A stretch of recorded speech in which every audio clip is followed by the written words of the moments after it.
స్వర్గపురి శ్మశానంలో గందరగోళంగా ఉన్న రికార్డులు ఆర్టీవీ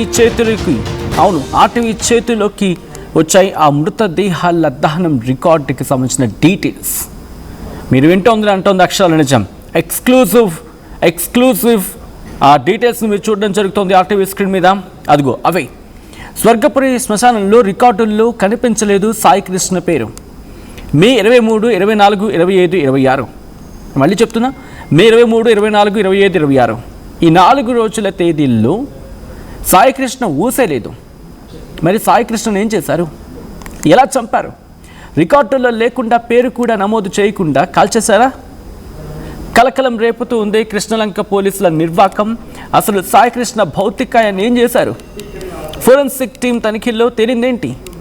2 అస్థికల కుండలపై ఎందుకు పేర్లు రాయలేదు? స్వర్గపురి శ్మశానంలో భౌతిక కాయలను ఎలక్ట్రికల్ మిషన్తో కాల్చే భాషను అదుపులోకి తీసుకున్నారు పోలీసులు. భాషా ఫోన్ స్వాధీనం చేసుకున్నారు పోలీసులు. కృష్ణలంక పోలీస్ స్టేషన్లో భాషను విచారిస్తూ ఉన్నారు ఉన్నతాధికారులు. అనాథ మృతదేహాలను దహనం చేయడానికి ప్రొసీజర్ ఫాలో అయ్యారా లేదా అన్న కోణంలో దర్యాప్తు జరుగుతూ ఉంది. అనాథ మృతదేహాలను కాల్చే ముందు రికార్డు మెయింటైన్ చేశారా లేదా అని భాషను ప్రశ్నిస్తూ ఉన్నారు పోలీసులు. దానికి సంబంధించిన బ్రేకింగ్ న్యూస్ చూస్తున్నారు. ఇప్పటికీ సాయికృష్ణ విషయం 2 తెలుగు రాష్ట్రాల్లో తీవ్ర చర్చాంశంగా మారింది. పోలీసు వ్యవస్థకు సంబంధించి ప్రశ్నల మీద ప్రశ్నల వర్షం కురుస్తూ ఉంది. ప్రజల నుంచి తీవ్రమైన వ్యతిరేకత వ్యక్తమవుతూ ఉంది. మరీ ముఖ్యంగా నాగరాజు విషయంలో, సిఐ నాగరాజు విషయంలో. ఈ నేపథ్యంలో మీ అభిప్రాయం ఏంటి? మీరేమనుకుంటున్నారు? కమెంట్ చేసే ప్రయత్నం చేయండి. కృష్ణలంక స్వర్గపురి శ్మశానంలో రికార్డులు గందరగోళం ప్రస్తుతం అనేక అనుమానాలకు తావిస్తూ ఉంది. ఆర్టీవీ చేతికి చిక్కాయి ఆ మృతదేహాల దహనం రికార్డులు.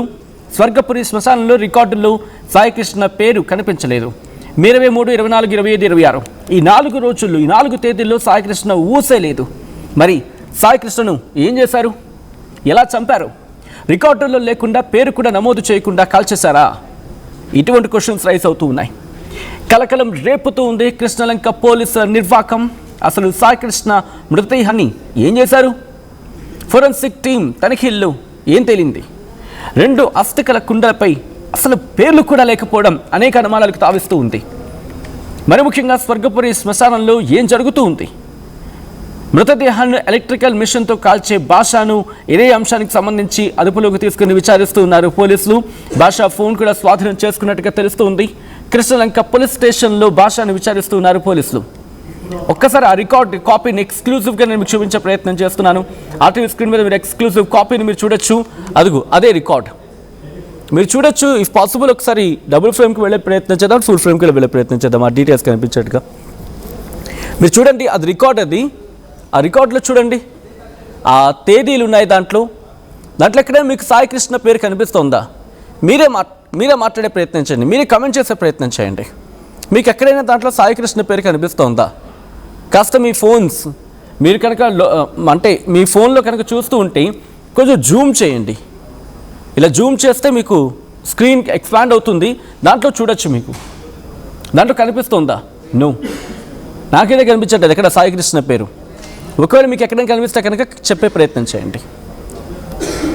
ఏం జరుగుతుంది?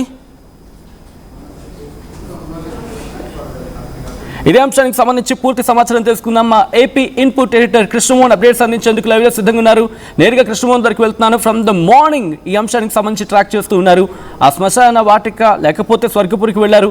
అక్కడ మెషిన్కి సంబంధించి ఎక్కడ ఏం జరుగుతుందో తెలుసుకున్నారు. ఆ తర్వాత కృష్ణలంక పోలీస్ స్టేషన్ కూడా వెళ్ళారు.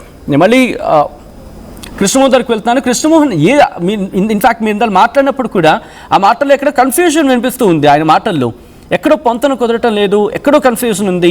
రికార్డులు పేర్లు అయితే ఉంటాయని చెప్తాడు ఒకసారి, ఇంకొకసారి ఏమంటాడు లేదు మా దగ్గర ఉండదు, ఆ మున్సిపల్ వాళ్ళ దగ్గర రికార్డు ఉంటుంది అంటాడు. ఇంకొకసారి ఏమంటాడు లేదు పోలీసుల దగ్గర ఉంది అంటూ ఉంటున్నాడు. ఏదో పొంతనని సమాధానం వస్తున్నట్టు ఉంది.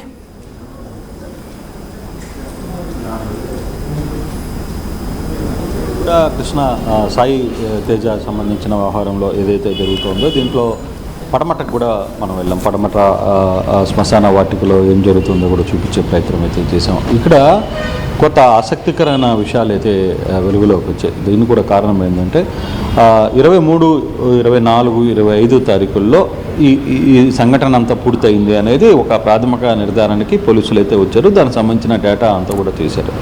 అయితే ఇక్కడ ఎవరు సహకరించారు? మామూలుగా ప్రతి దాంట్లో కూడా రికార్డెడ్గా ఒక డేటా ఉంటుంది, ఆ పేరు రాసుకోవాలి. లేదు గుర్తు తెలియని మృతదేహాలు వచ్చినప్పుడు దానికి సంబంధించి కూడా ఒక రికార్డు ఉంటుంది. ఆ రికార్డులో పలానా తార పలానా రోజు ఒక మృతదేహం వచ్చింది, ఎవరు ఇది తీసుకుని వచ్చారు, లేకపోతే దానికి సంబంధించిన మున్సిపల్ అధికారులు తీసుకుని వచ్చారా, దానికి సంబంధించిన పోలీసులు ఎవరు తీసుకుని వచ్చారో ఆ డేటా అంతా కూడా ఉండే ప్రక్రియ అయితే జరుగుతుంది.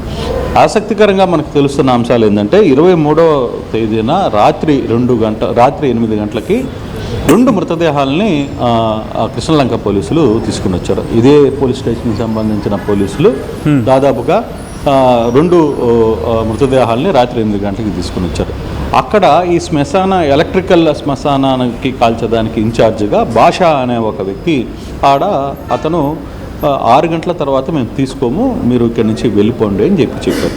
కొద్దిసేపు పోలీసుల భాష మధ్య ఒక ఆర్గ్యుమెంట్ జరిగినా కూడా భాష లేదండి, మేము ఉదయం నుంచి సాయంత్రం 6 గంటల తర్వాత అలో చేస్తాం, తర్వాత మేము పెట్టుకునేదానికి కూడా లేదు అంటే వాళ్ళు ఏం చేశారంటే మార్చురీలో పెట్టమని చెప్పారు. ఉదయం నేను చూపించాను కదా 6 బాక్సుల మార్చురీ, అటువంటి బాక్సులో పెట్టమని డిమాండ్ చేశారు. భాష మాత్రం దానికి ఒప్పుకోకపోయిన తర్వాత వీళ్ళు ఏం చేశారు, పోలీసులు అక్కడ స్థానికంగా శానిటరీ ఇన్స్పెక్టర్గా ఉన్న శివరామకృష్ణ అనే వ్యక్తికి ఫోన్ చేసి అతని చేత భాషకు చెప్పించారు.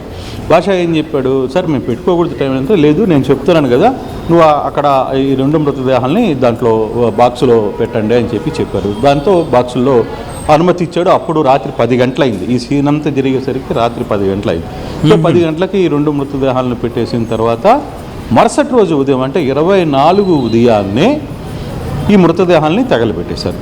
అయితే ఇక్కడ కొంత ప్లాన్డ్గానే ఇక్కడ పోలీసులు వ్యవహరించారు అనేది చాలా పక్కాగా మనకి సమాచారం ఉంటుంది. అందుకే ఉదయం వచ్చిన పవన్ కిషోర్ కూడా ఇమీడియట్గా అతని దగ్గర ఉన్న ఫోన్ని తర్వాత భాషని కూడా అదుపులో తీసుకుని అతన్ని విచారణ నిమిత్తం బయటికి తీసుకెళ్ళిపోయిన పరిస్థితి. అయితే ఏ సమయంలో మృతదేహాన్ని కాల్చారు అనే అంశం ఎన్ని కూడా భాషనే ఉంటాడు. మనం తమాషా ఏంటంటే ఉదయం మనం సిఐతో మాట్లాడుతున్నప్పుడు భాష మన కళ్ళ ముందే ఉన్నాడు, కానీ అతను భాష అని మనకు కూడా తెలియదు. సో ఆ విజువల్లోనే అందుకే ఆ మార్క్ వేసి మరీ పంపించింది. అప్పుడు దాకా ఆ భాష అనేది మనకు కూడా తెలియదు. ఓకే, పోలీసులు తీసుకువెళ్ళి పోయిన తర్వాత ఏంటి ఎక్కడికి తీసుకెళ్లారు ఎవరు అంటే భాషతో ఈ భాష కోసమైనా వచ్చిన తర్వాత వాళ్ళు అదుపులో ఉండి భాషను కూడా మన కళ్ళ ముందే తీసుకుని వెళ్ళే ప్రయత్నం అయితే చేశారు. ఇప్పుడు భాష అసలు విషయం ఏందో చెప్పాలి, ఎవరు వచ్చారు, ఏ కానిస్టేబుల్ వచ్చారు, ఎవరు ఇక్కడికి తీసుకుని వచ్చిన పరిస్థితి ఏంటి, అప్పుడు ఏం జరిగింది, దానికి సంబంధించిన డేటా మొత్తానికి కూడా. అయితే అక్కడ భాష కూడా మార్నింగ్ తగలబెట్టేటప్పుడు మామూలుగా అన్ఐడెంటిఫైడ్ బాడీల్ని వారం రోజులు కూడా అక్కడ పెట్టుకోవాలి. ఎందుకంటే ఒక్కొక్కసారి కొన్ని రోజులు ఎవరో ఒకరు కుటుంబ సభ్యులు ఎవరో ఒకరు వచ్చి వెతుకుతారు, ఈ ఫోటో ఏమన్నా ఉందా, మా వాళ్ళు ఒకరు కనపడటం లేదు అని.